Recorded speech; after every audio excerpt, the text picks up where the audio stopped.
Bem-vindos a mais uma edição do JR 15 Minutos, o podcast da Record que aprofunda as notícias que mais mexem com a nossa vida.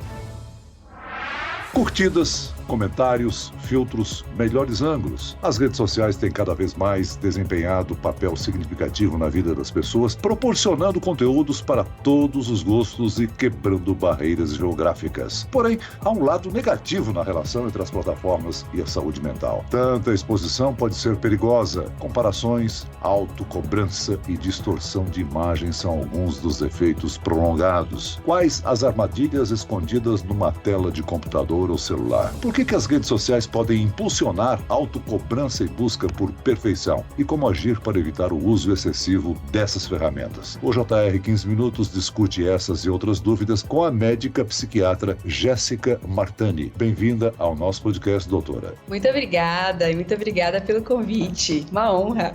Quem nos acompanha nessa entrevista é a repórter do Jornal da Record, Cleisla Garcia. Cleisla, a internet tem aí ocupado mais espaço na rotina das pessoas. Elas impactam a realidade, não? Olá, Celso, muito obrigada pelo convite. Oi também para a doutora Jéssica. Celso, no transporte público, nos restaurantes e até mesmo no farol fechado, para onde se olha, lá estão os dispositivos. Na tela, as redes sociais são as principais páginas e as pessoas estão ansiosas por informações sobre a vida alheia. E o que seria uma ferramenta para romper as barreiras geográficas pode sim se tornar uma verdadeira prisão. Doutora Jéssica, se existe um cenário que nos leva quase todos os dias a uma comparação sem fim, são as mídias sociais, não é mesmo? Por que elas podem ser uma armadilha tão perigosa? Olha, eu vejo que é uma armadilha perigosa porque a gente se compara com questões irreais. Então, hoje a gente vê pessoas que parecem lindas, mas estão com filtros. E eu falo, hoje a gente vê só uma partezinha da realidade das pessoas. Lógico, ninguém vai postar o nosso pior, a gente posta o nosso melhor. Então, realmente, eu observo,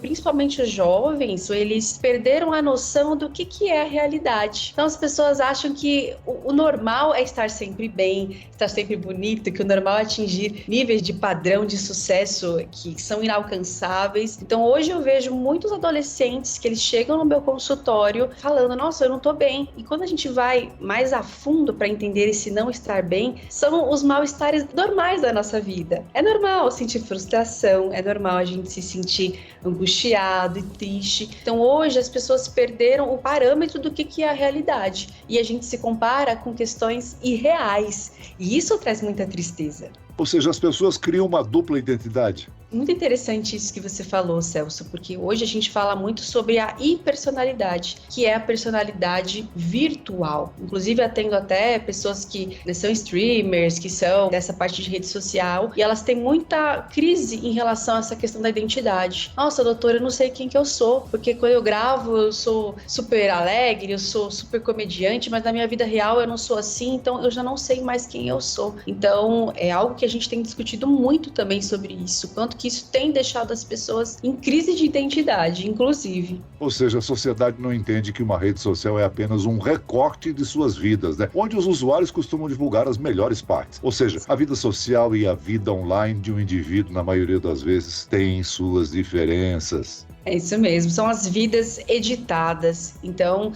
não dá pra gente se pautar, né, nesse pequeno recorte, nessa pequena edição. Então é entender que a vida da gente tem altos e baixos, é normal estar triste, é normal às vezes ter frustração e não é por isso que a gente tem que achar que a gente está doente. Agora, mesmo com essas questões, nos apegamos à nossa vida virtual. Essa autocobrança, essa comparação, atinge algum público em específico, doutora? No caso das mulheres, a cobrança é ainda maior, não? A cobrança é ainda maior. Eu vejo que sim, isso atinge todas as faixas etárias, independentemente de sexo, mas tem algumas populações que a gente tem uma maior preocupação, que são os adolescentes, que é a nossa formação de identidade, formação da nossa personalidade, e sim, as mulheres. As mulheres têm uma cobrança cobrança dessa questão do visualmente falando muito grande. E quanto mais a gente fica fazendo reuniões online, mais as pessoas ficam se vendo e há uma distorção dessas câmeras. Então, hoje aumentou exponencialmente a busca por procedimentos estéticos, por cirurgias, porque as pessoas ficam se vendo muito mais e acabam vendo novamente uma visão deturpada, porque a câmera também tem as suas questões e tem aumentado sim a frustração das pessoas. Em uma entrevista, a cantora Sandy admitiu usar maquiagem até mesmo dentro de casa. Diz que não consegue postar fotos sem filtro. A sociedade criou um padrão de beleza que não existe no mundo real, esse que nós estamos. Doutora, qual é o impacto disso a longo prazo para a nossa vida, para a nossa rotina? Então, hoje a gente se compara com os avatares, como se fosse isso, porque são filtros que não existem, são coisas atualmente que as pessoas não se preocupavam. Então, realmente surgiu um novo padrão de beleza, um novo padrão em relação a tamanhos, né? Qual que é o tamanho do nariz, qual que é o tamanho que tem que ter de projeção. Então, isso a longo prazo faz com que a gente se compare muito mais. Inclusive, a comparação, ela é um dos índices da nossa felicidade. Então, o quanto que a gente se compara, o quanto que a gente está satisfeito com a gente mesmo. Então, o fato da gente se comparar e estar insatisfeito, isso pode sim diminuir a nossa autoimagem, a nossa autoestima, propiciando tristeza, depressão, ansiedade. Agora, o influenciador Rico Melquiades, né, vencedor de A Fazenda 13, reality show aqui da Record, ele desabafou nas redes sociais sobre as críticas que vem sofrendo após passar por procedimentos estéticos. Segundo ele, a internet o destrói, mas ele se tornou refém dela. É uma espécie de relacionamento tóxico e abusivo, né? Você sabe que machuca, mas continua aprisionado, doutora? Ainda mais se as pessoas que trabalham com isso não conseguem sair disso. Hoje, a gente, pela ciência, a gente sabe, né, Celso? O nosso cérebro, ele não evoluiu para estar junto a tantas tecnologias, a tanta dopamina, a tanto mecanismo de recompensa. Então, o nosso cérebro hoje, ele se vê inundado de uma série de estímulos visuais, dopaminérgicos, centros de recompensa, e isso faz com que a gente realmente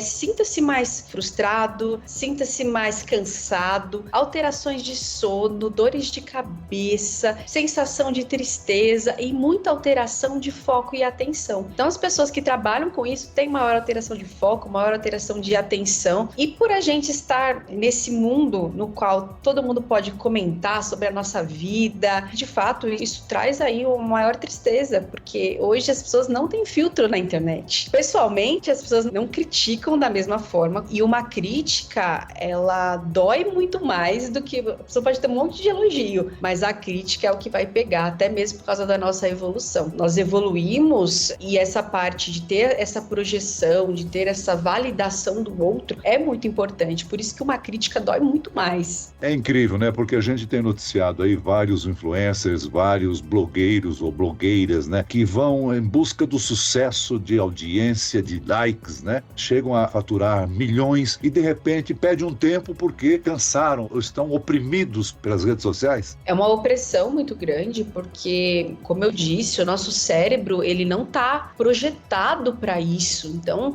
a tecnologia, ela evoluiu numa velocidade muito maior do que a evolução que o nosso cérebro consegue. Então, é muito estímulo, é muita dopamina, e a gente até se pergunta hoje em dia, né, como pode a gente estar em meio a tantos prazeres, tudo é tão fácil. Você quer um táxi, você clica. Você quer uma comida, você clica. Você quer, enfim, ter prazeres, você clica. Então, nós estamos inundados de um monte de prazer, mas nunca se viu uma sociedade tão triste, tão frustrada. Porque muito disso, né, em relação a essa overdose de tanta dopamina que cansa a gente, que frustra a gente, mas também, Celso, a gente está deixando de viver o presente, a gente está deixando de se conectar com as pessoas. Então, hoje a gente vai no restaurante, todo mundo com o celular, vai em qualquer ambiente, você vai num show, você não escuta o show, você fica lá filmando filmando. Então, hoje a gente observa até mesmo as memórias estão mais tênues, porque a gente não está vivendo o presente. Então, essa sensação de muita frustração no sentido, nossa, eu tô o dia inteiro vendo um monte de vídeo, a gente desliga o celular e a gente pensa, o que eu fiz da minha vida? O que eu tô fazendo de útil? Quais são os principais sinais, sintomas que uma pessoa se tornou prisioneira das redes sociais? Quando é que essas ferramentas passam de benéficas para prejudiciais? Hoje a gente fala muito sobre o burnout digital, que é exatamente isso, a gente tá o dia inteiro, né, meio a redes sociais e meio a equipamentos eletrônicos, e isso começa a alterar tanto a saúde física, quanto também a vida dessa pessoa. Então, na saúde física, dores de cabeça, alterações visuais, sensação de cansaço, alteração de foco, alteração de atenção, porque